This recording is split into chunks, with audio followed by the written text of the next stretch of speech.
Bien le bonjour à toi. Ce coup-ci, dans cette petite vidéo, laisse-moi te montrer la voix de High Score Girl. Dans les vieux jeux vidéo, le high score, c'est quand tu faisais le max de points. À ce moment-là, tu pouvais écrire ton pseudo de 3 lettres, tout en haut du ranking. La classe absolue. Un peu comme les selfies de maintenant. Sauf que c'est des photos. Et puis t'as pas de pseudo décrit. Et c'est pas du tout en lien avec les jeux vidéo. En fait, ça n'a rien à voir. Pourquoi tu me laisses écrire des conneries comme ça, toi, hein? C'est de ta faute!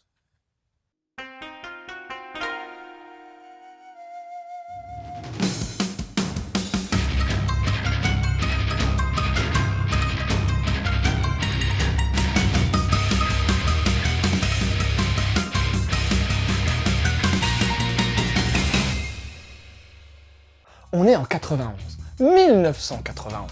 À cette époque-là, le monde était différent. Pas d'internet, pas de réseaux sociaux, pas de mangado. Eh ouais. Mais en contrepartie, t'avais l'âge d'or des game centers, les salles d'arcade quoi. Et pourquoi l'âge d'or?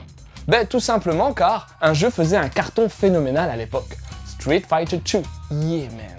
Et Yaguchi Haruo, le jeune héros de cette histoire, il passait des heures à astiquer le manche de ce jeu. Enfin, il n'arrêtait pas de frotter son joystick. Bref, t'as compris ce que je voulais dire. Et il est pas mauvais le bougre. Heureusement, parce qu'à côté de ça, c'était le boss de la loose, le king des bouffons. Bref, là aussi t'as compris ce que je voulais dire. École, sport, meuf, une vraie nullité. Mais à Street Fighter, il gère. Il gère jusqu'au jour où il se prend une bonne branlée.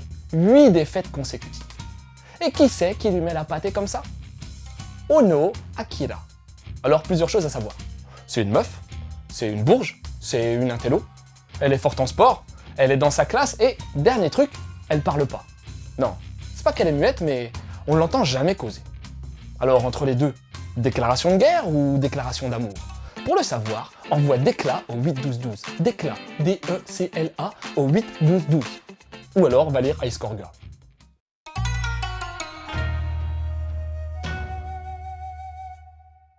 Ce titre est pas si moche qu'il n'y paraît. Laisse-moi t'expliquer. En gros, le dessin est techniquement abouti, mais le parti pris graphique est pas forcément aguicheur. Les persos ont des grosses têtes ovales, des yeux plats et écartés, des corps fins et assez rigides, des expressions cheloues et en plus, les dents sont souvent surmises en avant. Alors oui, c'est spécial, mais quand tu t'attardes un peu plus, tu te rends vite compte qu'il y a une flopée de détails, du relief et de la texture qui sont apportés, notamment grâce à une utilisation intelligente des ombrages et des lumières. Autre point important concernant les dessins, c'est la forte présence des décors qui contextualisent hyper bien le récit, on se croirait vraiment au Japon, ainsi que le design des jeux vidéo. Sans être hyper ressemblant, on reconnaît super bien les persos vidéoludiques de Capcom, Technos ou de Hudson Soft. Et pour le Nemu, il est vraiment pas dégueu du tout. S'appuyant sur une mise en case rectiligne et relativement dense, densité également apportée par la présence des décors, les valeurs de plan sont variées, bien pensées et apportent clairement à la narration. Pareil pour les angles de vue qui révolutionnent rien, mais qui sont super bien à propos. Pour l'édition française, avant de commencer, je regrette de ne pas avoir une continuité dans l'édition d'Oshikiri Rensuke dans l'Hexagone. Ouais, on en causera tout à l'heure, mais Bip Bip Boy et Personnage sont sortis chez Omake Manga, mais là, c'est Manabook qui a raflé la mise. Ceci étant dit, j'ai vraiment rien à reprocher à Mana sur son édition. L'impression et la reliure sont très réussies et l'adaptation utilise correctement le champ lexical du jeu vidéo. En fin de volume, tu trouveras un chapitre bonus, un teaser du volume 2 et aussi 2 planches sur la mère du héros que j'ai trouvé vraiment très fun. Et en plus, la jaquette est superbe. Même si elle est complètement différente de la cover originale, j'ai vraiment bien kiffé le vernis sélectif, surtout les manips de versus fighting type carte de cercle avant plus point. Et comme en plus je kiffe le jaune...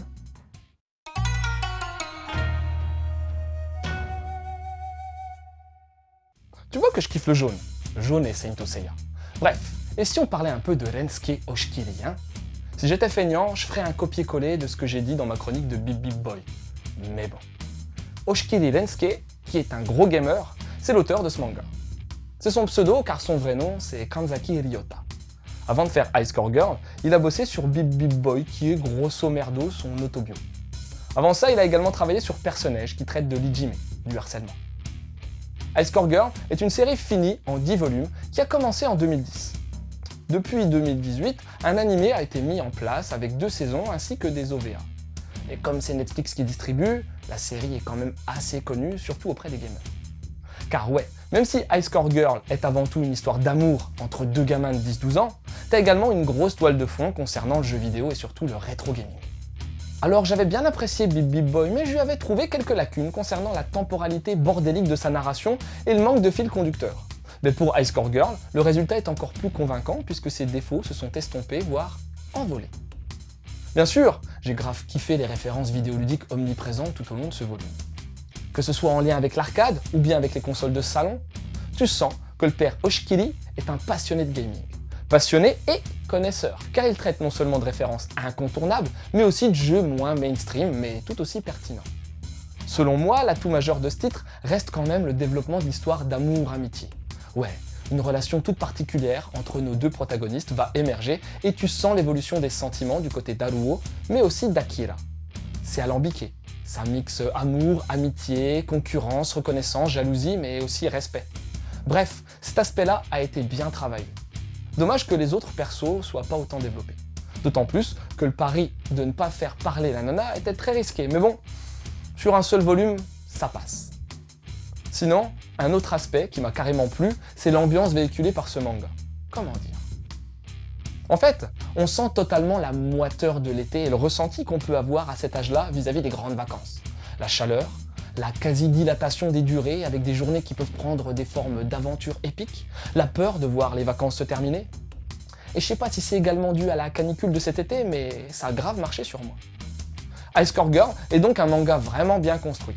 Faisant la part belle aux fans de contenu sur le jeu vidéo japonais, il ne néglige pas pour autant le développement narratif de son histoire et de ses personnages. Un moment fort agréable qui remplit carrément son contrat en mettant une bonne grosse couche de nostalgie de la jeunesse. Et dans le même genre alors ? Faut que tu lises Bip Bip Boy, Pico Pico Shonen en VO.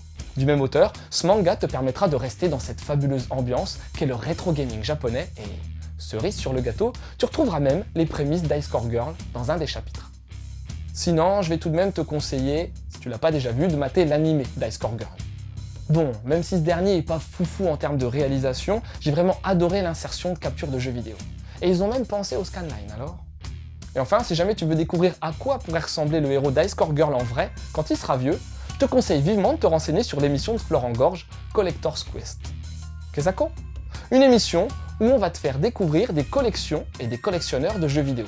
En plus, la saison 3, qui est sur le point de sortir, s'attache à te présenter ce phénomène au Japon. Voilà, c'était Loot, j'espère que cette petite chronique t'aura donné envie de lire High Score Girl. Je te laisse et continue de suivre la voie du manga.